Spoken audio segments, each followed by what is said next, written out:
নমস্কার বন্ধুরা, বাংলা শিখো ইউটিউব চ্যানেলে তোমাদের সকলকে স্বাগত জানাই। আজ আমি তোমাদের জন্য নিয়ে এসেছি দশম শ্রেণীর বাংলা পাঠ্যপুস্তক থেকে আশাপূর্ণা দেবীর লেখা জ্ঞানচক্ষু গল্পটি। গল্পটি তোমরা অডিও হিসাবে শুনতে পাবে। গল্পটি শুরু করার আগে লেখিকা আশাপূর্ণা দেবী সম্পর্কে কয়েকটি কথা জেনে নেব। আশাপূর্ণা দেবীর জন্ম 8ই জানুয়ারি 1909 সালে কলকাতায়। তিনি ছিলেন একজন বাঙালি ঔপন্যাসিক, ছোট গল্পকার এবং শিশু সাহিত্যিক। তার স্কুল কলেজে পড়ার তেমন সুযোগ ঘটেনি, অথচ অসামান্য সূক্ষ্মদৃষ্টি, সংবেদনশীলতা ও পরিচিত সমাজের অভিজ্ঞতার মাধ্যমে তিনি বাঙালি মধ্যবিত্ত জীবনকে আশ্চর্য দক্ষতার সঙ্গে তার গল্প উপন্যাসে তুলে ধরেছেন। তিনি দীর্ঘ জীবনে অসংখ্য উপন্যাস, গল্প এবং ছোটদের জন্য অজস্র বই লিখেছেন। সেগুলির মধ্যে উল্লেখযোগ্য হল ছোট ঠাকুরদার কাশী যাত্রা, প্রথম প্রতিশ্রুতি, সুবর্ণলতা, বকুল কথা, অগ্নি পরীক্ষা, সাগর শুকাই যায়, শশীবাবুর সংসার, সোনার হরিণ ইত্যাদি। তার রচিত অন্তত 63টি গ্রন্থ বিভিন্ন ভাষায় অনূদিত হয়েছে। তিনি রবীন্দ্র পুরস্কার, সাহিত্য একাডেমি পুরস্কার, জ্ঞানপীঠ পুরস্কার সহ একাধিক বিশ্ববিদ্যালয়ের ডিলিট এবং অন্যান্য সরকারি খেতাবে ভূষিত হয়েছেন। 1995 সালের 12ই জুলাই এই মহান সাহিত্যিকের জীবনাবসান ঘটে।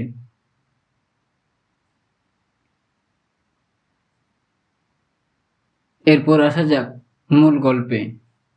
শুরু করছি আশাপূর্ণা দেবীর লেখা জ্ঞানচক্ষু গল্পটি।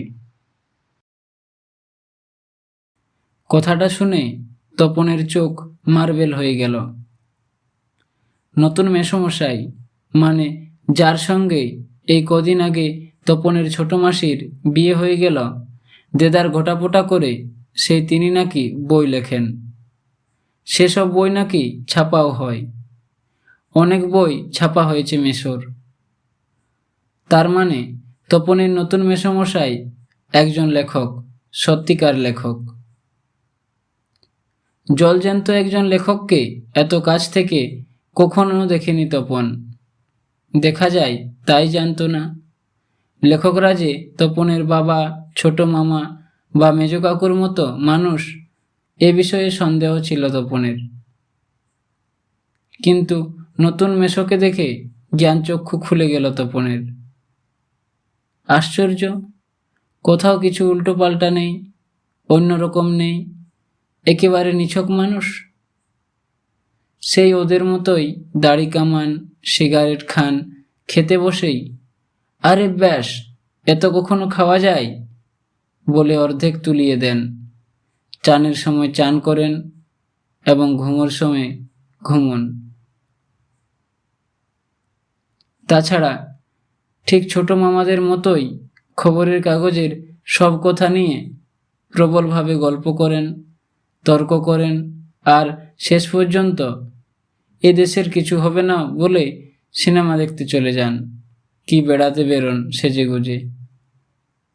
মামার বাড়িতে এই বিয়ে উপলক্ষেই এসেছে তপন, আর ছুটি আছে বলেই রয়ে গেছে।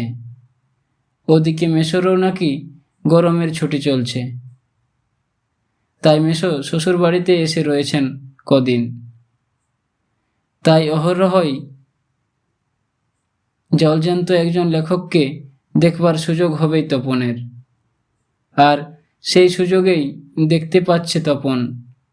লেখক মানে কোনো আকাশ থেকে পড়া জীব নয়, তপনদের মতোই মানুষ। তবে তপনেরই বা লেখক হতে বাধা কি? মেসোমশাই কলেজের প্রফেসর, এখন ছুটি চলছে, তাই সেই সুযোগে শ্বশুর বাড়িতেই রয়ে গেছেন কদিন। আর সেই সুযোগেই দিব্যি একখানি দিবানিদ্রা দিচ্ছিলেন। ছোট মাসি সেই দিকে ধাবিত হয়। তপন অবশ্য না করে প্রবল আপত্তি তোলে, কিন্তু কে শোনে তার কথা? ততক্ষণে তো গল্প মেসোমশার হাতে চলেই গেছে। হইচই করে দিয়ে দিয়েছে হইচই করে দিয়ে দিয়েছে ছোট মাসি তার ঘুম ভাঙিয়ে। তপন অবশ্য মাসির এই হইচইতে মনে মনে পুলকিত হয়, মুখে আ আ করলেও হয়, কারণ লেখার প্রকৃত মূল্য বুঝলে নতুন মেশোই বুঝবে রত্নের মূল্য জহুরির কাছেই। একটু পরেই ছোট মেশো ডেকে পাঠান তপনকে, এবং বোধ করি নতুন বিয়ের শ্বশুরবাড়ির ছেলেকে খুশি করতেই বলে ওঠেন, তপন, তোমার গল্প তো দিব্যি হয়েছে, একটু কারেকশন করে করে দিলে ছাপতে দেওয়া চলে। তপন প্রথমটা ভাবে ঠাট্টা, কিন্তু যখন দেখে মেশোর মুখে করুণার ছাপ, তখন আহ্লাদে কাঁদো কাঁদো হয়ে যায়। তাহলে বাপু, তুমি ওর গল্পটা ছাপিয়ে দিও, মাসি বলে। মেশোর উপযুক্ত কাজ হবে সেটা। মেশো তেমনি করুণার মূর্তিতে বলেন, তা দেওয়া যায়। আমি বললে সন্ধ্যা তারা সম্পাদক না করতে পারবে না। ঠিক আছে তপন, তোমার গল্প আমি ছাপিয়ে দেব।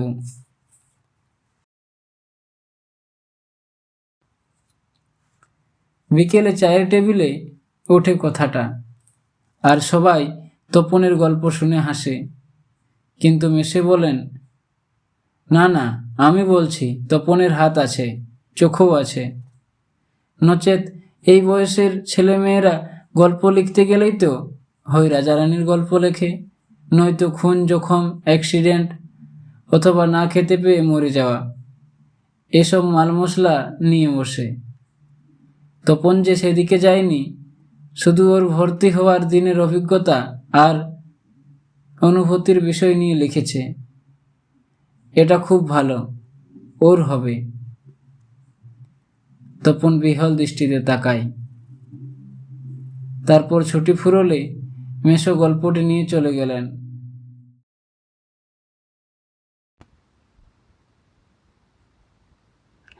তপন বিহ্বল দৃষ্টিতে তাকায়।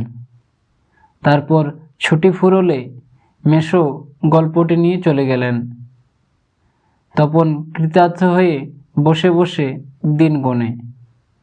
এই কথাটাই ভাবছে তপন রাত দিন।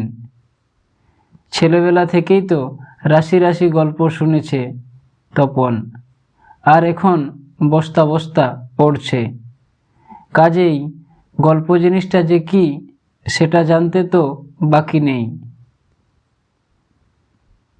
শুধু এইটাই জানা ছিল না, সেটা এমনই সহজ মানুষই লিখতে পারে। নতুন মেশোকে দেখে জানল সেটা। তবে আর পাই কে তপনকে?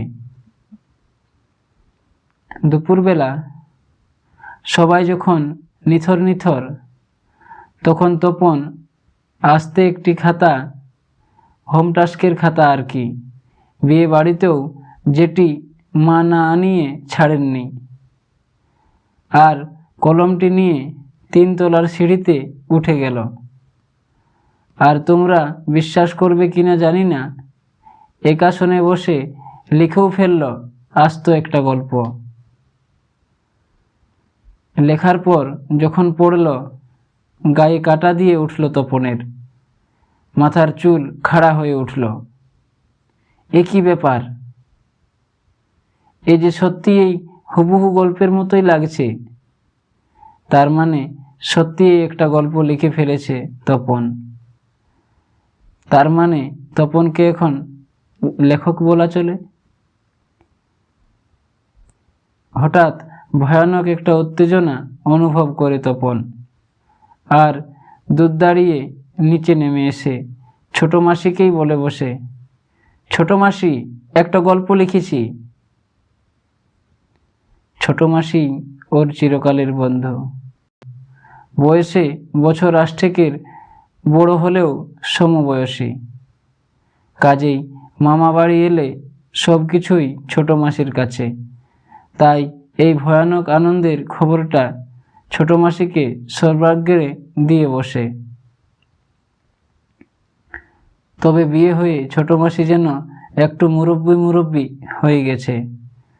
তাই গল্পটা সবটা না পড়েই একটু চোখ বুলিয়েই বেশ পিঠ চাপড়ানো সুরে বলে, ও মা, এ তো বেশ লিখেছিস রে, কোনখান থেকে টুকলিফাই করিসনি তো? আহ ছোট মাসি, ভালো হবে না বলছি। আরে বাবা, খেপছিস কেন? জিজ্ঞেস করছি, বই তো নয়। রোস, তোর মেসোমশাইকে দেখাই। কিন্তু গেলেন তো গেলেনই যে। কোথায় গল্পের সেই ৮৬ ছাপার অক্ষরে গাঁথা চেহারাটি, যার জন্য হা করে আছে তপন? মামার বাড়ি থেকে বাড়িতে চলে এসেও এদিকে বাড়িতে তপনের নাম হয়ে গেছে কবি, সাহিত্যিক, কথাশিল্পী।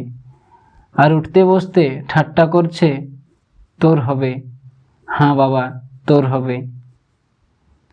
তবু এইসব ঠাট্টা তামাশার মধ্যেই তপন আরও 2-3টে গল্প লিখে ফেলেছে। ছুটি ফুরিয়ে এসেছে, হোম টাস্ক হয়ে ওঠেনি, তবু লিখছে, লুকিয়ে লিখছে, যেন নেশায় পেয়েছে। তারপর ছুটি ফুরালো, রীতিমতো পড়া শুরু হয়েছে। প্রথম গল্পটি সম্পর্কে একেবারে আশা ছাড়া হয়ে গেছে, বিষণ্ণ মন নিয়ে বসে আছে। এমন সময় ঘটল সেই ঘটনা। ছোট মাসি আর মেসো একদিন বেড়াতে এলো। হাতে এক সংখ্যা সন্ধ্যা তারা। কেন? হেতু? সন্ধ্যা তারা নিয়ে কেন? বুকের রক্ত ছলকে ওঠে তপনের। তবে কি সত্যিই তাই? সত্যি এই তপনের জীবনের সবচেয়ে সুখের দিনটি এলো আজ? কিন্তু তাই কি সম্ভব? সত্যিকার ছাপার অক্ষরে তপন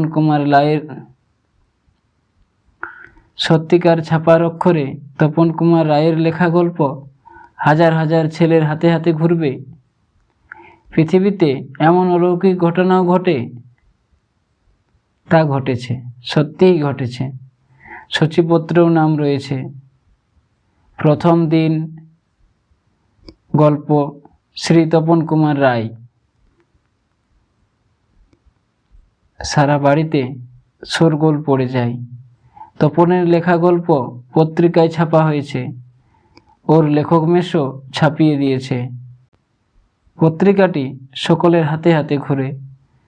সকলেই একবার চোখ বোলায় আর বলে, বারে, চমৎকার লিখেছে তো। মেসো অবশ্য মৃদু মৃদু হাসেন, বলেন, একটু আধটু কারেকশন করতে হয়েছে অবশ্য, নেহাত কাঁচা তো। মাসি বলে, তা হোক, নতুন নতুন অমন হয়। ক্রমশ ও কথাটাও ছড়িয়ে পড়ে, ওই কারেকশনের কথা। বাবা বলেন, তাই? তা নইলে ফট করে একটা গল্প লিখল আর ছাপা হলো। মেজ কাকু বলেন, তা ওরকম একটি লেখক মেসো থাকা মন্দ নয়। আমাদের থাকলে আমরাও চেষ্টা করে দেখতাম।